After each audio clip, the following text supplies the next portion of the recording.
નમસ્કાર, દૂરદર્શન સમાચારમાં આપનું સ્વાગત કરું છું.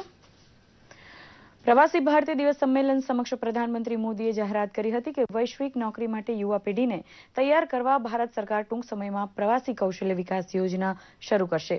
પીઆઈઓ કાર્ડ ધરાવતા એનઆરઆઈને હવે ઓસીઈ કાર્ડ કઢાવી લેવાની તાકીદ કરતા પ્રધાનમંત્રીએ કહ્યું હતું કે ઓવરસીઝ સિટીઝન્સ ઓફ ઇન્ડિયા કાર્ડમાં ઓસીઆઈના રૂપાંતર માટેની છેલ્લી તારીખ 31 ડિસેમ્બર 2016થી વધારી 30 જૂન 2017 કરવામાં આવી છે. તેમણે કહ્યું હતું કે અમારા માટે પાસપોર્ટનો કલર નહીં પરંતુ લોહીનો સંબંધ મહત્વનો છે. દર વર્ષે ભારતમાં $69 બિલિયન મોકલતા એનઆરઆઈના યોગદાનને મહત્વનું ગણાવતા તેમણે કહ્યું હતું કે બ્રેઇન ડ્રેઇનને અમે હવે બ્રેઇન ગેઇનમાં બદલવા થનગની રહ્યા છે. કાળા નાણાં સાથે ભ્રષ્ટાચારનો ખાત્મો બોલાવવા માટે ભાજપ સરકારે આદરેલી ઈમાનદારીની લડાઈને ટેકો આપવા બદલ તેમણે પ્રવાસી ભારતીય આલમનો આભાર માન્યો હતો. પ્રવાસી ભારતીય સંમેલનમાં મુખ્ય અતિથિ એવા પોર્ટુગલના પ્રધાનમંત્રી એન્ટોનિયો કોસ્ટાએ ખાતરી આપી હતી કે સાંપ્રત સમયના દરેક પડકાર ઝીલવામાં પોર્ટુગલના હંમેશા ભારતનું મિત્ર બની રહેશે. પોતાના પિતા ગોવામાં વસતા હતા તે નાતે ભારતમાં વતન જેવી લાગણી થતી હોવાનો એકરાર પણ પ્રધાનમંત્રી એન્ટોનિયો ડિકોસ્ટાએ કર્યો હતો.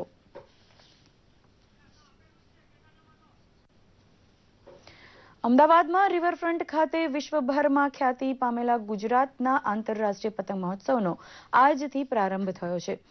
13મી જાન્યુઆરી સુધી ચાલનારા પતંગ મહોત્સવને રાજ્યપાલ ઓપી કોહલી અને મુખ્યમંત્રી વિજય રૂપાણીએ ખુલ્લો મૂક્યો હતો. પતંગ મહોત્સવમાં 31 દેશના 114 અને ભારતના 8થી વધુ રાજ્યોના 51 મળીને કુલ 160થી વધુ પતંગબાજો ભાગ લેવા ગુજરાત આવ્યા છે. મહોત્સવના ભાગરૂપે શહેરના વિદ્યાર્થીઓએ સૂર્ય નમસ્કાર તથા વિવિધ યોગાસન રજૂ કરી લોકોને દિલ જીતી લીધા હતા.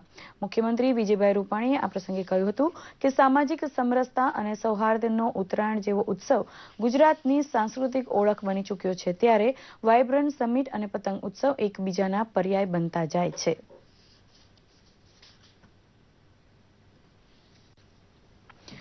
મુખ્યમંત્રી વિજયભાઈ રૂપાણીએ દિવ્યાંગજનો સાથે પણ પતંગ ચગાવવાની મજા માણી તેમની ઉત્તરાયણ યાદગાર બનાવી હતી. દિવ્યાંગજનો માટે યોજાયેલા પતંગ મહોત્સવનો પ્રારંભ કરાવતા મુખ્યમંત્રીએ દિવ્યાંગજનો દ્વારા રજૂ કરાયેલા સ્વચ્છ ભારત અભિયાનને પણ માણ્યો હતો.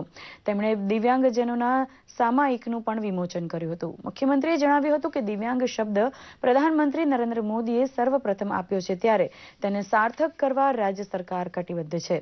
દિવ્યાંગ વ્યક્તિ માટેનો દાખલા હવેથી આજીવન માટે મળશે તેમજ એસટીમાં મુસાફરી માટેના પાસ પણ દિવ્યાંગજનોને એક જ વારમાં આજીવન માટે મળશે. દિવ્યાંગજનોના શિક્ષણ, આરોગ્ય, વીમા અને રોજગાર સહિતની તમામ જવાબદારી રાજ્ય સરકાર હવેથી પૂરી તાકાતથી આગળ ધપાવી રહી છે.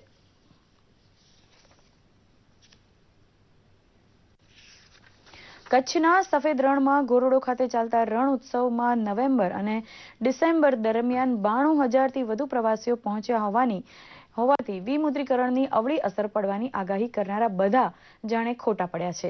મોટી રકમનું ચલણ અચાનક પાછું ખેંચાયા બાદ લોકોના હાથમાં રોકડ નાણું ઓછું હોવાથી પર્યટન ઉદ્યોગને વેઠવું પડશે તેવી બજારની ગણતરી કમસે કમ રણોત્સવ માટે સાચી પડી નથી. કુલ 112 દિવસ ચાલનારા રણોત્સવના પહેલા 60 દિવસમાં અહીં પહોંચેલા સહેલાણીઓની સંખ્યાએ વિક્રમ સ્થાપી દેતા સ્થાનિક વેપારીઓ સારો ધંધો મેળવી ખુશ થયા છે. સફેદ રણનું આકર્ષણ હવે ઘોરડોને ધીમે ધીમે વિશ્વ પ્રવાસન તરીકેની ઓળખ અપાવી રહ્યું છે.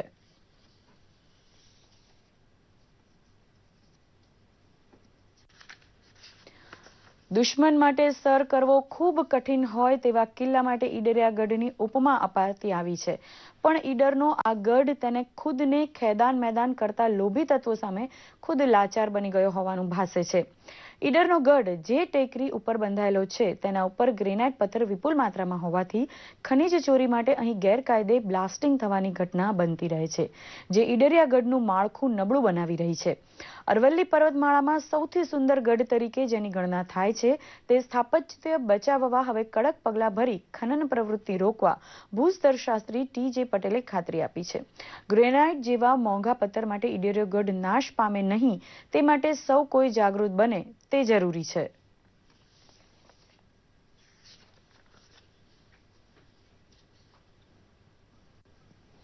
આ સાથે જ આ સમાચાર બુલેટિન અહીં સંપન્ન કરી રહ્યા છીએ. નમસ્કાર.